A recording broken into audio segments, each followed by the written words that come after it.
Ya les he platicado que yo formo parte de un grupo de profesores que trabajamos aquí en el campus Monterrey del Tecnológico y nos hemos dado a la tarea de innovar en la enseñanza de las matemáticas, una innovación que ciertamente tiene que ver con uso de tecnología, pero que por otro lado toma en cuenta la investigación educativa, el cómo se aprende matemáticas, el cómo se construyó la matemática. Son preguntas que nos han acompañado en nuestro desarrollo, ¿no?, como matemáticos educativos.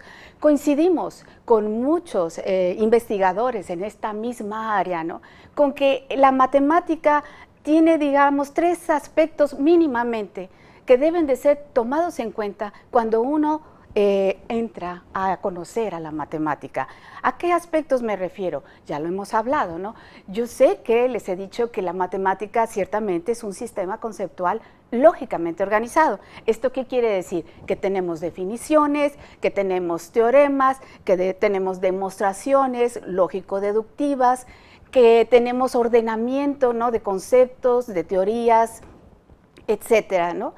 Ciertamente las aplicaciones en una presentación así de la matemática vienen siendo como un capítulo al final de la teoría. Es esta visión de que primero la teoría y después la práctica.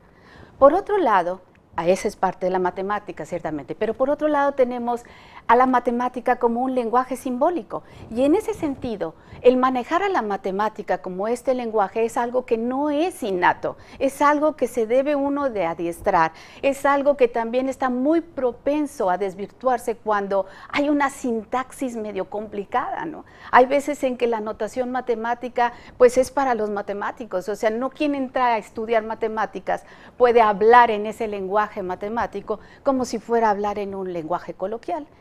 Por otro lado, tenemos también que el tercer aspecto que quisiéramos mostrarles de la matemática es que es una actividad de resolver problemas. Si uno ve la historia del conocimiento, de cómo se construye la matemática, uno se daría cuenta de que este aspecto, la actividad de resolver problemas, es el que está al inicio.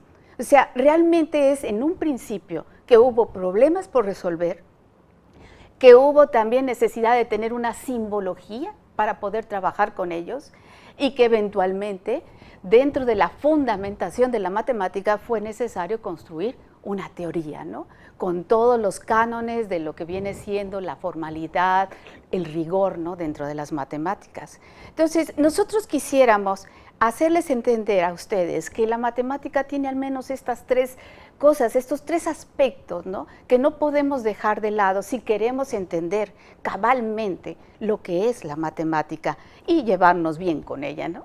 Entonces, yo los invito a que tengamos mucho en cuenta que es este tercer aspecto, el de actividad de resolver problemas, el que nos va a permitir entender a los otros, ¿no? Quisiéramos que con la actividad de resolver problemas ustedes puedan darle un significado. Un significado es el lenguaje simbólico y un sentido, ¿no?, a hablar de esa organización que nos presenta la teoría matemática.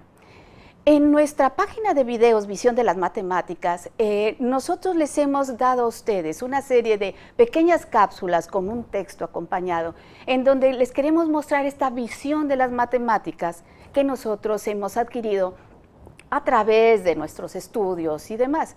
Entonces, si ustedes navegan por ella, me gustaría, esa es una de las actividades de esta semana, que se dieran cuenta de cómo ahí estamos enfatizando esta actividad de resolver problemas. ¿Qué pasó con la aritmética? La aritmética surge de un problema cotidiano, el problema de contar.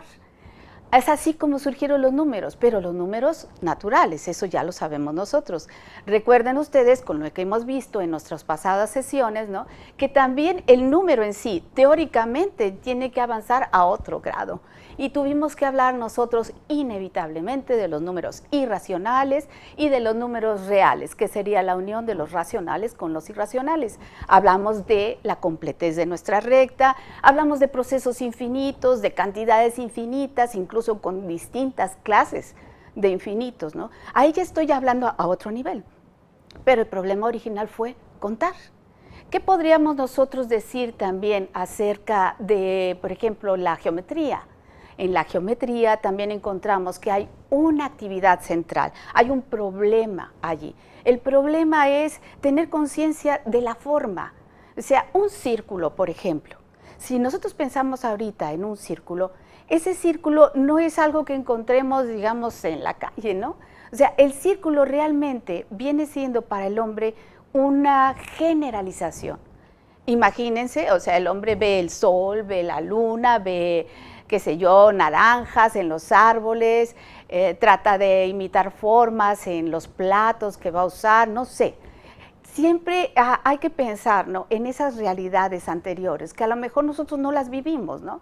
Eso ya todo lo tenemos heredado, digamos, en nuestro intelecto.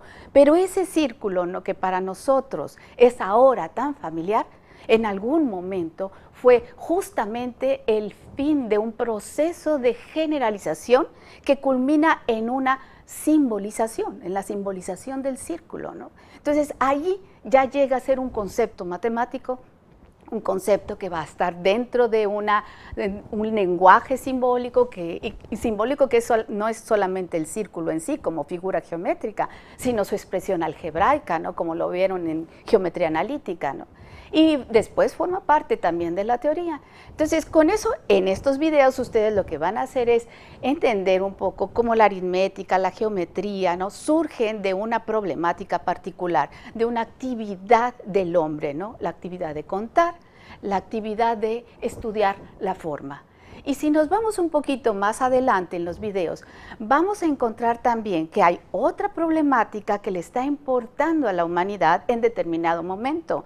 Esa problemática es una problemática que ahora actualmente seguimos teniendo definitivamente. Se trata del cambio. El cambio como un objeto de estudio nos va a permitir el poder estudiar magnitudes que están cambiando y que me importan, ¿no?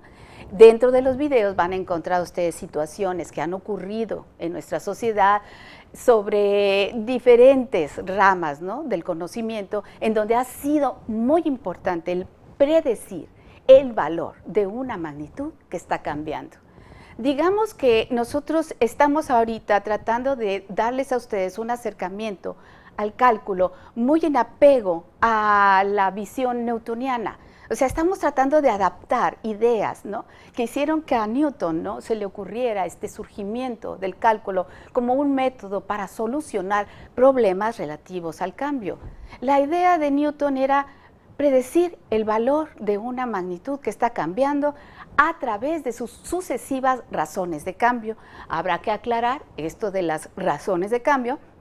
Sin embargo, déjenme dejarles establecida que esta idea tan simple, ¿no?, de estudiar el valor de una magnitud que está cambiando, es algo que nos va a permitir irnos conduciendo y adentrando en el estudio del cálculo, ¿no?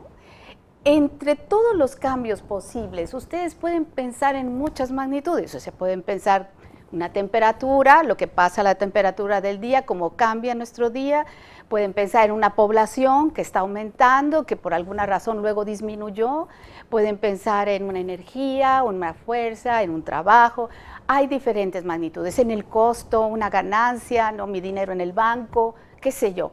Hay montones de magnitudes que están cambiando, ¿no? No nos vamos nosotros a poner a estudiar todas esas magnitudes, sino que hemos decidido didácticamente, ¿no?, escoger una magnitud en particular que nos permita adentrarnos al estudio del cálculo.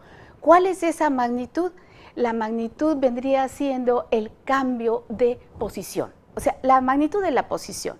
Yo estoy parada ahorita, tengo una posición, me puedo mover hacia un lado y entonces ya tengo otra posición, puedo regresar. O sea, este cambio de posición es lo que cotidianamente nosotros llamamos el movimiento.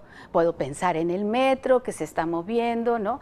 Puedo pensar en diferentes objetos o situaciones en donde hay diferentes tipos de movimientos. Puedo pensar en una rueda de la fortuna, donde me estoy dando vueltas, ¿no? O puedo pensar en un tipo de espiral ascendente o descendente. Puedo pensar en mil formas, digamos, para decirlo matemáticamente, de cómo se pueden dar estos cambios, ¿no? Bueno, de todos esos cambios de posición, o sea, de todos los movimientos posibles, también didácticamente hemos escogido uno Uno, el más simple de todos, sobre el cual nosotros podamos descansar nuestras ideas. ¿A qué me estoy refiriendo? A el movimiento en línea recta, ¿no? O sea, ya no voy a pensar ahorita que vamos a estar dando vueltas, que vamos a andar en el espacio, no, simplemente este contexto del movimiento en línea recta va a ser suficiente para que nosotros nos podamos adentrar al estudio del cálculo y para que podamos poner toda nuestra mente en ese contexto para descansar sobre él nuestras intuiciones, nuestras percepciones y también nuestro nuevo aprendizaje.